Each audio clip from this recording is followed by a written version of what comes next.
ഞാൻ ഇന്നിവിടെ ഉണ്ടാക്കാൻ പോകുന്നത് ഒരു 4 മണിക്ക് ചായയുടെ കൂടെ കഴിക്കാൻ പറ്റിയ ഒരു പൊട്ടറ്റോ ഫിംഗർ.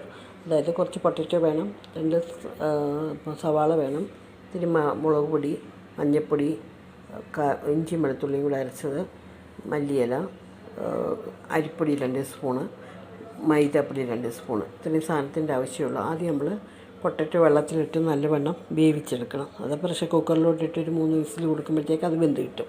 എന്നിട്ട് അതിനെ പൊടിച്ചെടുക്കണം. ബാക്കി ആകുമ്പോഴത്തേക്ക് ഞാൻ വരാം. അത്രയും ചെയ്തുകൊണ്ട് ഞാൻ തിരിച്ചു വരാം. ഇതാണ് നമ്മുടെ മാഷ്ഡ് പൊട്ടറ്റോ. നല്ലവണ്ണം പൊട്ടറ്റോ പുഴുങ്ങി പൊടിച്ചെടുത്തു. ഇതിലേക്ക് നമ്മൾ സവാള ഇടുക, സവാള അരിഞ്ഞ് വെച്ചേക്കുന്നത് ഇടുക. പിന്നെ നമ്മൾ പറഞ്ഞ മസാലകളെല്ലാം, അതായത് ഇഞ്ചി വെളുത്തുള്ളി പേസ്റ്റ്, പിന്നെ മല്ലിയില, ഇഞ്ചി വെളുത്തുള്ളി പേസ്റ്റ്, മുളക് പൊടി,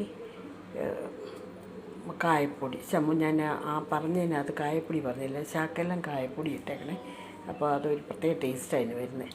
കായപ്പൊടി വേണം. പിന്നെ ശകലം മുളക് പൊടി, മഞ്ഞൾപ്പൊടി. മുളക് പൊടിയും മഞ്ഞൾപ്പൊടിയാണ് നമ്മൾ ഇട്ടേക്കുന്നത് കേട്ടോ. മല്ലി ഉപയോഗിക്കത്തില്ല കേട്ടോ, നല്ല തെറ്റി പറഞ്ഞതാണ്. പിന്നെ 2 സ്പൂൺ അരിപ്പൊടിയും 2 സ്പൂൺ മൈദയും, ഉപ്പ് ആവശ്യത്തിന്.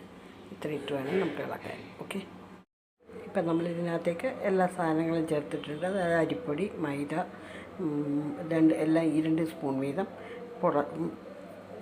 പുഴുങ്ങി പൊടിച്ച പൊട്ടറ്റോ, ശകലം മുളക് പൊടി, എരിവിൻ്റെ ആവശ്യത്തിന് മല്ലിയില, പിന്നെ ശകലം മഞ്ഞൾപ്പൊടിയും, കായം, ഒരു നുള്ളു കായം, ഉപ്പ് എന്നിവ ഇട്ടിട്ടുണ്ട്.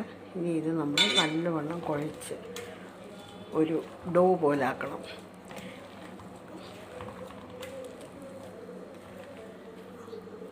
ഇതാണ് നമ്മൾ കുഴച്ച് വെച്ച മസാല. ഇതിനെ നമ്മൾ കയ്യിലിട്ട് ഉരുട്ടി നീളത്തിൽ ഫിംഗർ ഷേപ്പിൽ എടുക്കുക. ഇത് കുറച്ച് വലിയ നീളത്തിൽ വേണമെങ്കിൽ നമുക്ക് എടുക്കാം, പക്ഷേ നമുക്ക് വറക്കാനുള്ള സ്ഥലത്തിനാണ് ഇത്.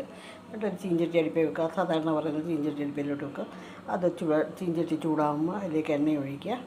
പിന്നെ നമ്മൾ ഇതിട്ട് പതുക്കെ ഫ്രൈ ചെയ്തെടുക്കുക. അതാണ് നമ്മുടെ ഇന്നത്തെ പൊട്ടറ്റോ ഫിംഗർ.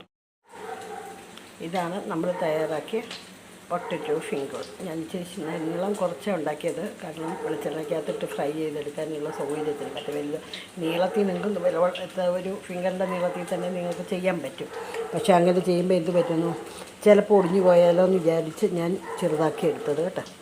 ഓക്കെ, ഇതാണ് നമ്മൾ തയ്യാറാക്കിയ പൊട്ടറ്റോ ഫിംഗർ. ഓക്കെ, ഇത് 4 മണിക്കലത്തെ കാപ്പിക്കൊക്കെ നല്ലതാണ്.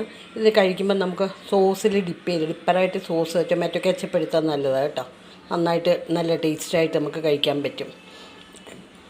നിങ്ങൾക്ക് ഇഷ്ടപ്പെട്ടെങ്കിൽ നിങ്ങൾ ലൈക്ക് ചെയ്യുക, കമൻറ്റ് ചെയ്യുക, ഷെയർ ചെയ്യുക, സബ്സ്ക്രൈബ് ചെയ്യുക. ഇത്രയും കാര്യങ്ങൾ ചെയ്തേക്കുക. Okay, thank you.